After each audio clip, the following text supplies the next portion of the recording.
Alright, today is about the inequalities inside of our triangles. So all of these deal with our triangles, and we have different side lengths and stuff like that that we can talk about, and we can set up inequalities with them. So let's check it out. If one side of a triangle is longer than another side, then the angle opposite the longer side is greater than the angle opposite the shorter side.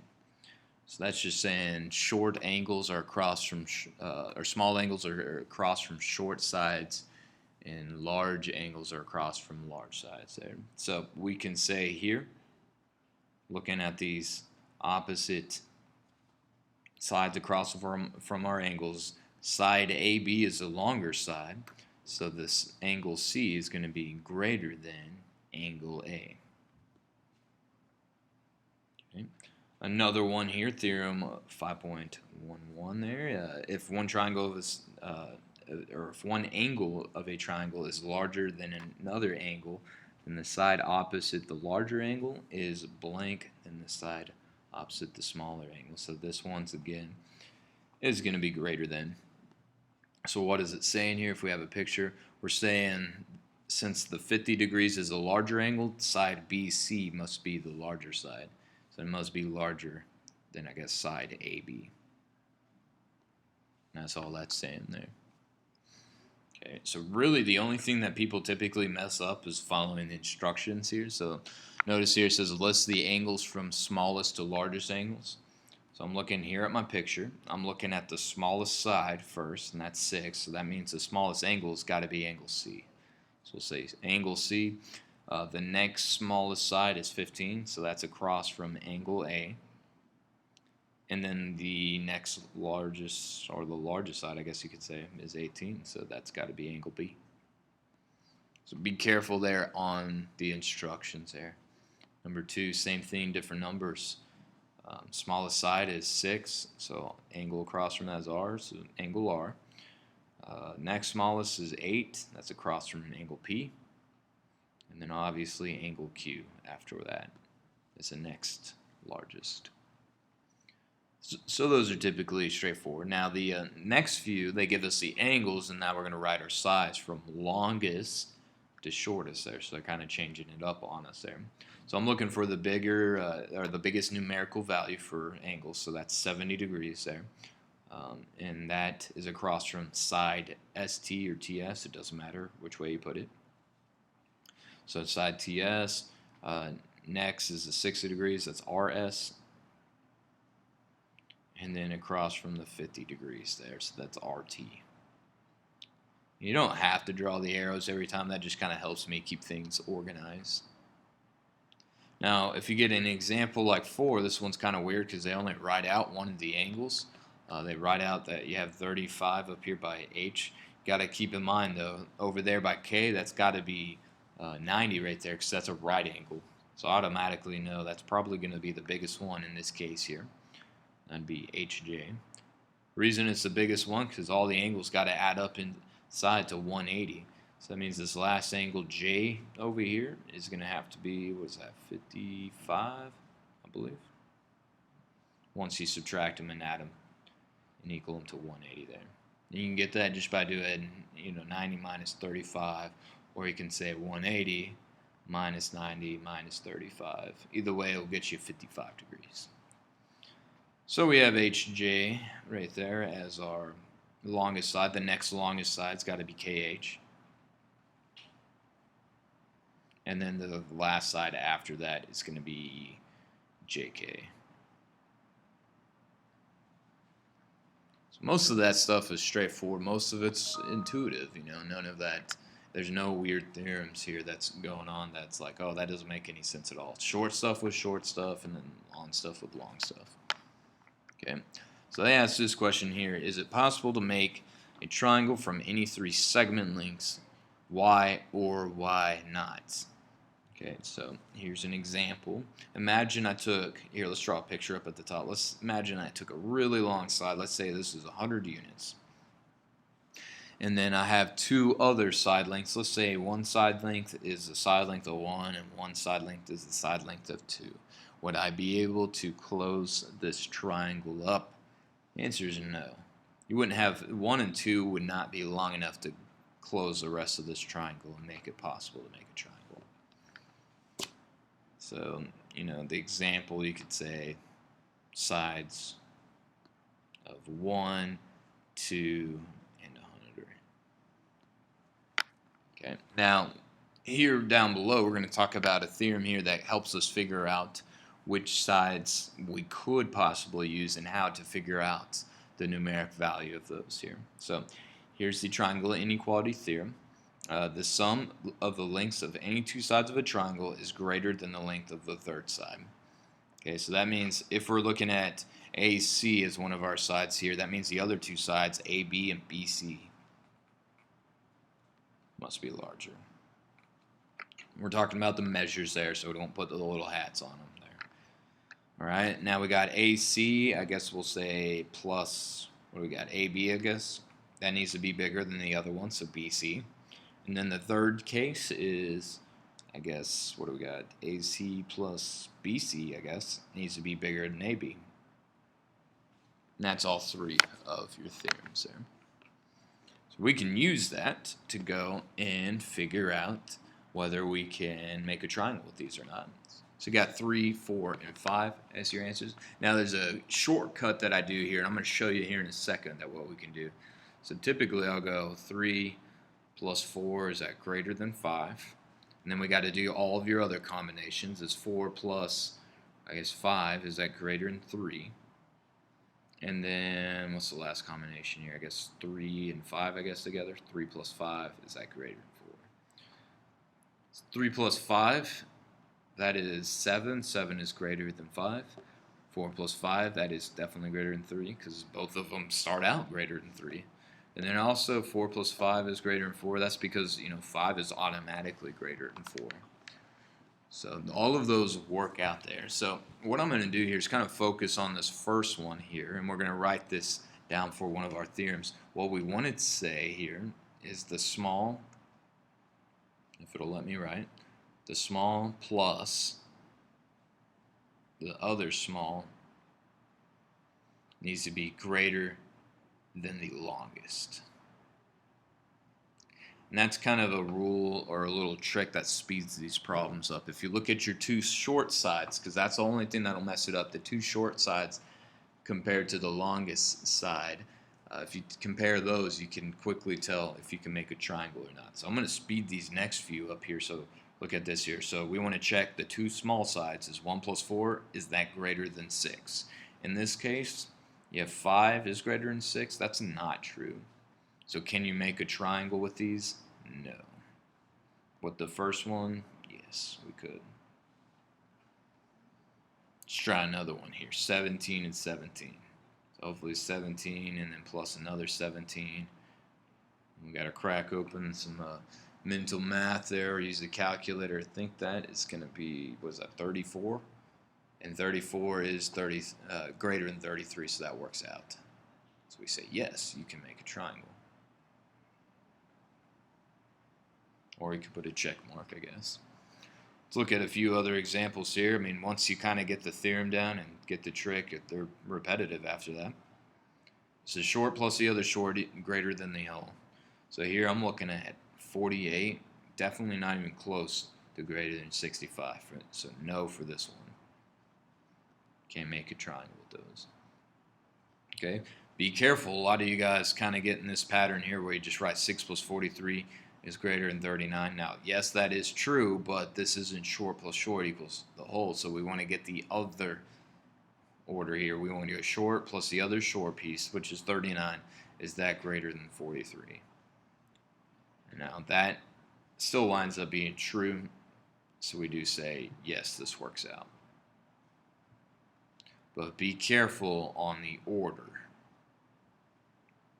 if you want to put a little star next to that one.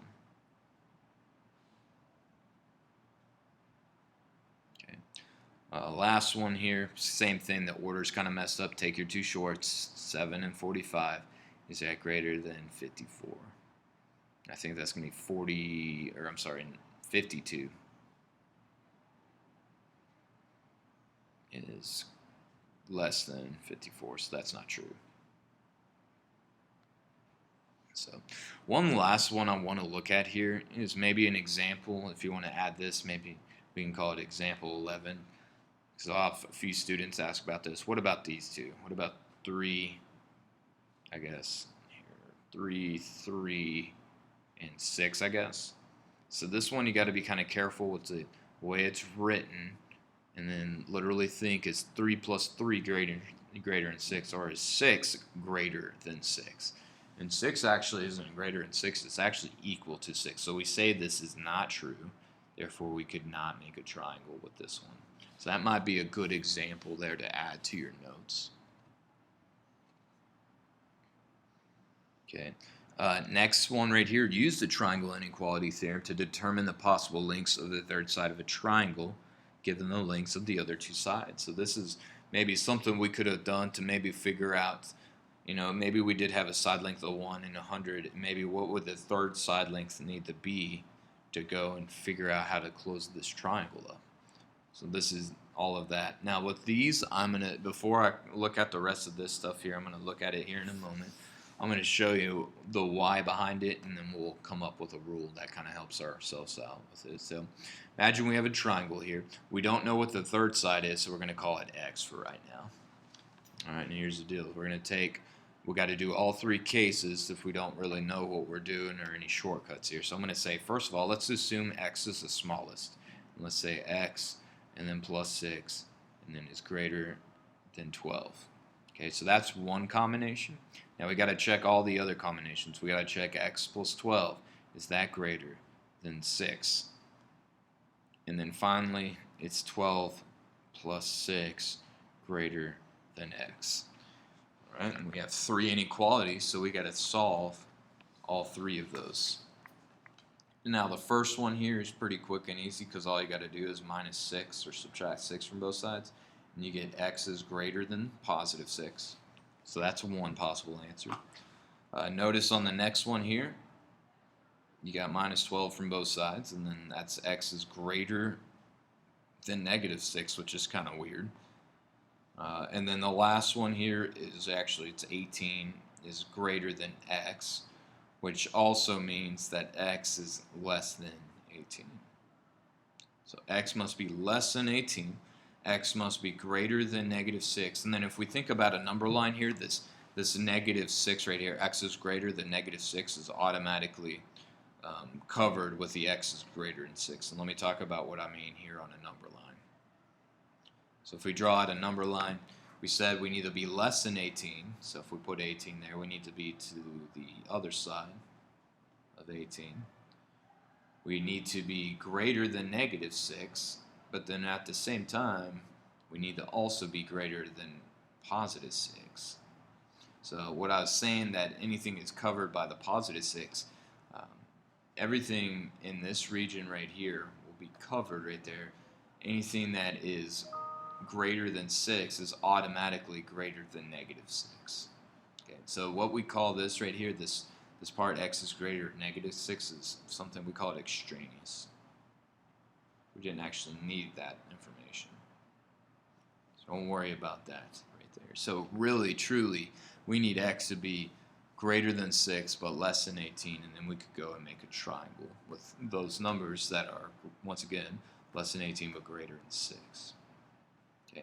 Now, a shortcut for this is you can say X is going to be between the sum of the two numbers, and then we did a difference, so the difference between the two numbers.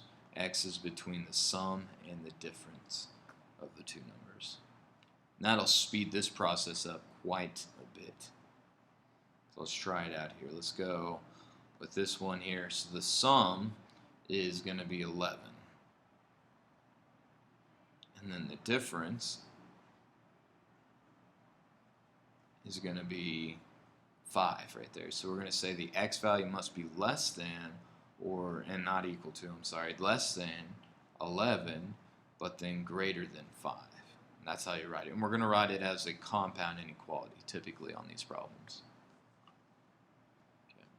Okay. Next few here, you have sum on this first one is, what is that, 29. And then the difference Subtract the 2 is going to be 5 again.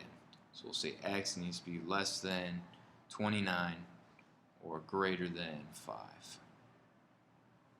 So sum and difference, that's all you got to do on those. Okay, a couple more here. We'll speed it up here. The sum of 7 and 13 is 20, so x needs to be less than 20. But then at the same time, they need to be greater than the difference, 6. Okay, next one here. This one's kind of a special case here because a lot of you guys are going to say, okay, it needs to be less than 38, but then greater than 34. But here's the deal. They converted one of these into feet. So we can either convert both into feet or both into inches, but they have different units, so you got to be kind of careful on this one. So I'd put a star next to it. So at 2 feet, let's change that to 24, I guess. 24 inches, so 24 inches, 36 inches, and what does x got to be? All right, so you combine them. X has got to be less than the sum of those, so I think that's going to be 60 inches there, but then it needs to be greater than 12. And that's inches there, so I probably should put my units. And honestly, I probably should have put my units on all of these, but oh well. Number 6, kind of the same thing with some different numbers here, and also another conversion. You have 0.5 meters, and then you're converting to millimeters there. So I believe here, millimeters, I think there are 1,000 millimeters in 1 meter, so you got to move over your decimal a couple of places there. So I believe that is 500 meters, is in half a meter. Or I'm sorry, 500 millimeters is in half a meter. So we have 500 millimeters and 12 millimeters. All right, and then we got sum and difference. X needs to be less than 512 millimeters. And then what is that? 488, greater than 488. And there you go. So that is that. Okay. Now the last thing here is it's very similar, I guess, to the triangle inequality theorems when we're talking about, big sides across from big angles and small sides across from small angles. It's kind of got a similar mindset to them, and we call this the hinge theorem. Sorry about the bell. So, anyways, you have the hinge theorem. If two sides of one triangle are congruent to two sides of another triangle, and the included angle of the first is larger than the included angle of the second, then the third side of the first triangle, so this side right here, WX, is greater than the third side of your other triangle, and these are across from these angles here, so ST right there, so it is greater than the third side of the second right there. Now this is only when you have two congruent sides, or two sets of congruent sides. So it looks like a SAS type of relation. Looks like SAS. I guess I forgot like. Looks like SAS. Okay, now there's the converse of that. If you have two sides that are not congruent, but then you have, or I'm sorry, if you have these sides that are not congruent, but then the other sides are congruent, then we say that this angle C has got to be larger than this angle F. And that's all that's saying. Remember, you can only do this when it looks like SAS. Okay, so let's see with these here. Here, it looks like you got SAS going on. Notice you have the 105 angle, and then you have the 110 angle right there as well. So the 110 is larger, so the DE has got to be larger. So we say DE is greater than AB, or the opposite here in this case, AB is less than DE. AB has to be the smaller side right here because it has the smallest angle corresponding with it. Let's check out for this one here. Now notice these right here, the angles are the same. So then by side angle side, these triangles are congruent. Therefore, the remaining sides are congruent or equal as well. And that's because they have the same measure in this case.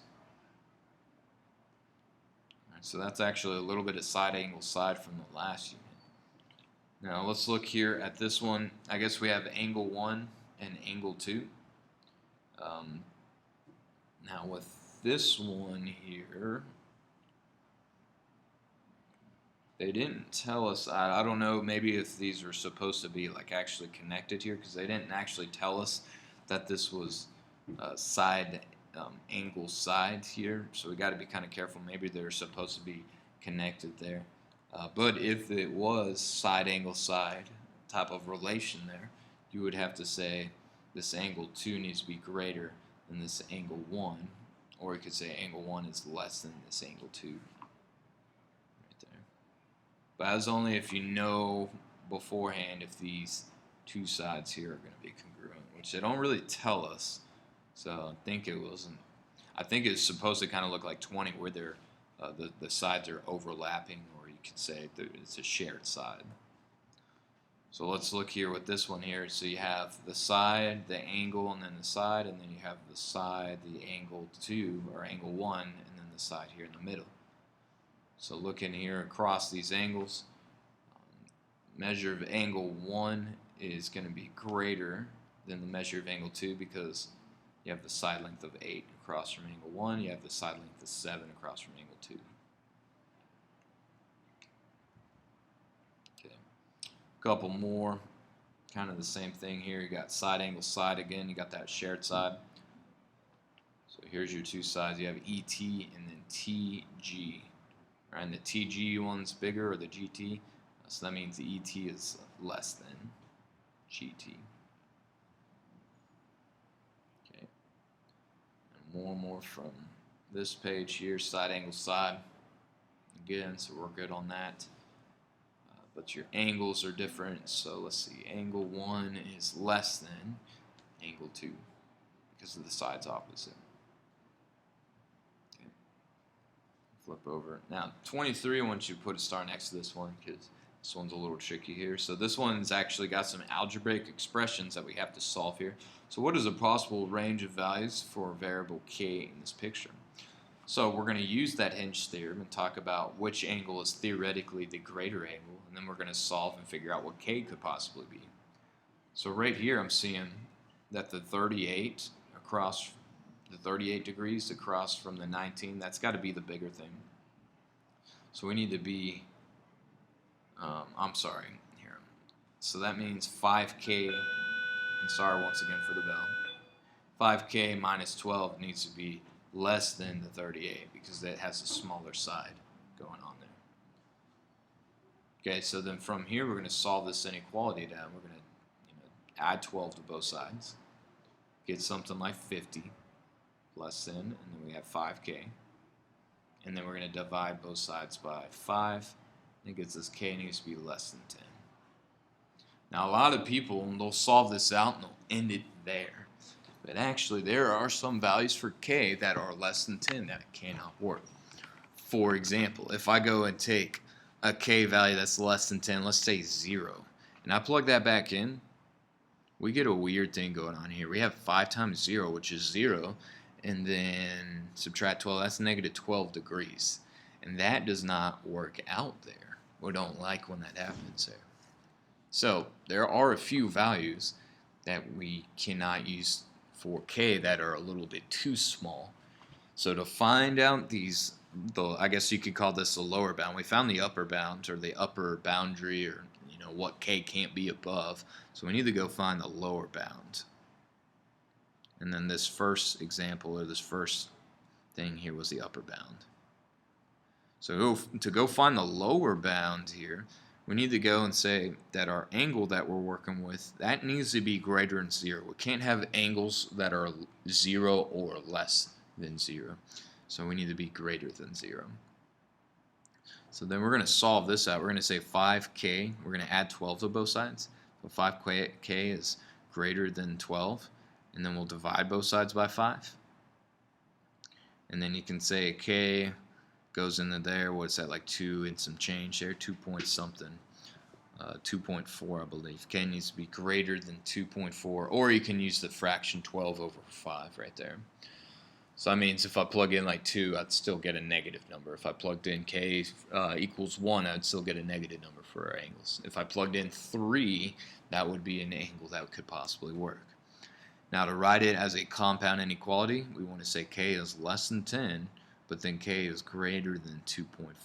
And that's how we want you to write your answers right there. Alrighty, that is it.